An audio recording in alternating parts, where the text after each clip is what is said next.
Hello students, আমি Nitish sir জ্ঞানজ্যোতি coaching সেন্টারের পক্ষ থেকে তোমাদের প্রত্যেককে জানাই আরও একবার স্বাগত। তো স্টুডেন্টস, আজকে আমি তোমাদের সঙ্গে আলোচনা করব এনইপি 4 ইয়ার আন্ডার গ্র্যাজুয়েট প্রোগ্রামের অধীনস্থ যে সমস্ত ছাত্রছাত্রীরা নর্থ বেঙ্গল ইউনিভার্সিটির আন্ডারে বিভিন্ন কলেজগুলোতে পড়াশোনা করছো তাদের জন্য আজকে minor history last minute suggestion third সেমিস্টারে আলোচনা করব 2024-এ যে সমস্ত ছাত্রছাত্রীরা পরীক্ষা দিচ্ছ। তো তোমাদের কোশ্চেন প্যাটার্ন অনুযায়ী 12 নম্বরের প্রশ্ন লিখতে হয় দুটো, 6 নম্বরের প্রশ্ন লিখতে হয় তোমাদের 4টে এবং 3 নম্বরের প্রশ্ন লিখতে হয় 4টে। তো আমি প্রতিটা প্রশ্ন নিয়ে আলোচনা করব, কিন্তু ক্লাসটি শুরু করার পূর্বে তোমাদেরকে বলবো যারা এখনো চ্যানেলটিকে সাবস্ক্রাইব করোনি তারা অবশ্যই চ্যানেলটিকে সাবস্ক্রাইব করে পাশে থাকা বেল আইকন অল প্রেস করে দাও, যাতে নেক্সট টাইম থেকে কোনো ভিডিও আপলোড করলে তার নোটিফিকেশন তুমি সবার আগে পেতে পারো। এছাড়া অনলাইনে তোমরা যদি আমাদের ক্লাস জয়েন করতে চাও পরবর্তী সেমিস্টার থেকে বা এই সেমিস্টারেও যদি জয়েন করতে চাও তাহলে অবশ্যই যোগাযোগ করতে পারো আমাদের অফিসিয়াল নাম্বার 7076398606 নম্বরে অথবা 6295916282 নম্বরে।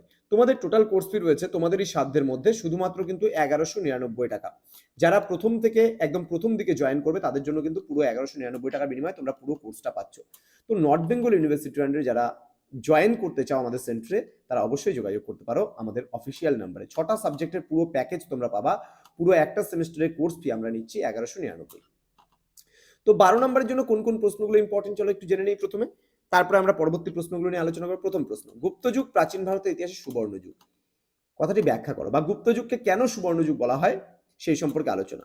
হর্ষবর্ধনের কৃতিত্ব সম্পর্কে আলোচনা করো, অথবা দিয়ে প্রশ্ন আসতে পারে হর্ষবর্ধনের নেতৃত্বে কনৌজের উত্থান সম্পর্কে বর্ণনা করো, তাকে কি উত্তরা পথনাথ বলা যায়।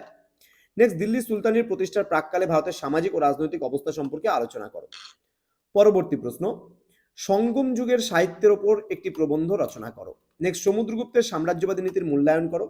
নেক্সট, তুর্কি আক্রমণের প্রাককালে উত্তর ভারতের রাজনৈতিক অবস্থার পরিচয় দাও।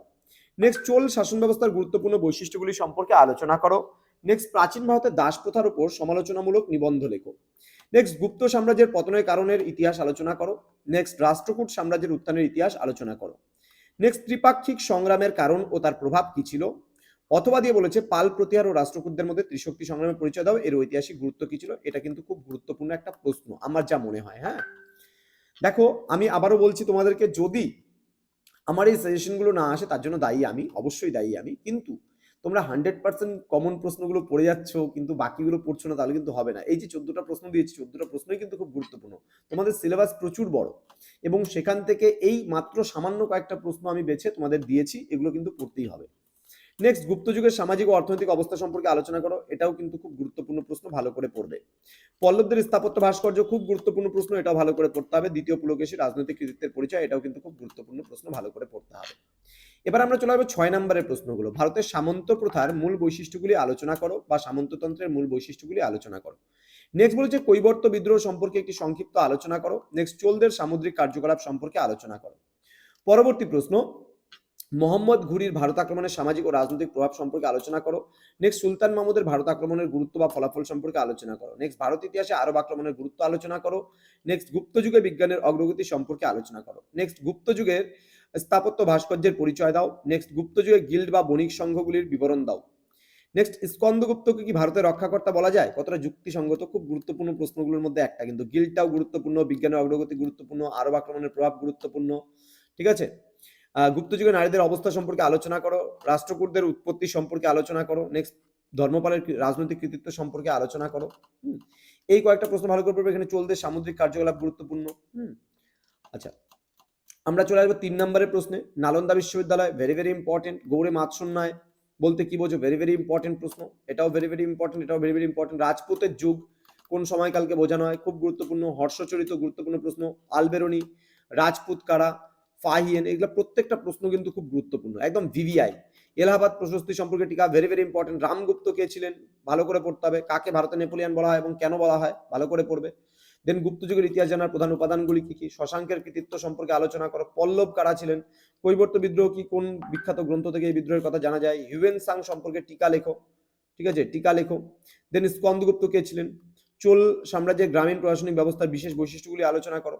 রাজপুতদের উৎপত্তি সংক্রান্ত বিভিন্ন তত্ত্বগুলো। তরাইনের দ্বিতীয় যুদ্ধ ভেরি ভেরি ইম্পর্টেন্ট। হ্যাঁ, অতীশ দীপঙ্কর সম্পর্কে টিকা। তো স্টুডেন্টস, এই ছিল আজকের সাজেশনস।